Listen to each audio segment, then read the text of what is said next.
"Do you believe in miracles?" I asked a friend. She looked incredulous for a moment. "I can tell you of a miracle which really happened," I continued, "and I know you won't believe me. Some flimsy bits of paper went through a fiery furnace and came out unburned. It was in early November. I was late and the traffic was at its peak. I wondered, as the taxi jolted me along, would I make my train? We seemed to be crawling along bumper to bumper. Suddenly, the taxi came to a full stop in the middle of the block in a complete traffic tie-up. From the edge of my seat, I peered out of the window. There stood a large marble building, white Carrara, highly polished marble. Covering it was a huge scaffold with a sign in large letters, Demolition Company. As I craned my neck, I saw a heavy wrought-iron balcony swinging on a derrick overhead. Instantly, I came to life. "Stop!" I cried to the taxi driver. "Let me out!" Handing him my fare, I found myself running to the sidewalk and climbing the steep ladder to the high platform on the scaffold. "No ladies can come here," yelled the foreman. Unheeding, I continued to climb breathlessly to the platform above the noise of the street traffic. As I had thought, the balcony was of heavy wrought iron, 1-inch thick iron, hand-forged in a beautiful design. I found not one but 5 of them, lying in various positions about the platform. "What are you doing with these balconies?" I asked, pointing to them. "They're going to the smelting furnace," the foreman said. "See how heavy they are? The truck is waiting below." "I want them," I cried. "I need them." 5 minutes later, I found myself handing the foreman some banknotes. Then I remember tying on each balcony a flimsy bit of paper with my name and the address of our island barn scratched on it.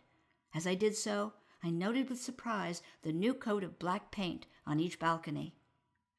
I don't now remember whether I made my train or not, but as I drove to the station, I do remember the sinking feeling I had when I realized what I had done.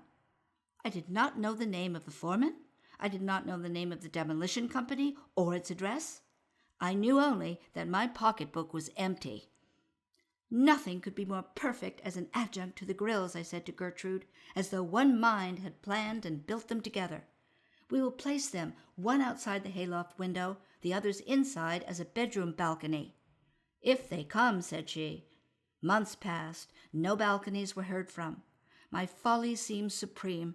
Each morning I would ask our carpenter Paradise, "Have the balconies come?" Each day he shook his head. Next day we would query, "Have the balconies come?" Again Paradise shook his head. In the quiet of our hired room I thought it over. What shall we do? What can we do about our balconies? A few days later, I remember walking across a pile of manure. We had 17 loads taken from the pig pen waiting to make our garden. As I stumbled, I saw a queer pile of whitish iron. I turned to Gertrude. "What is that?" Standing on top of a rotten beam, I surveyed the queer objects. They were white, hand-forged wrought iron. "Our balconies!" I cried. "Yes," said Paradise quietly. "They came in yesterday.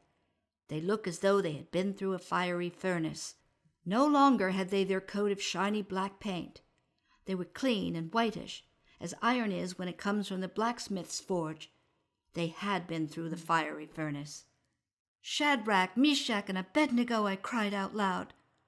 "No," said the carpenter calmly. "My name is Paradise."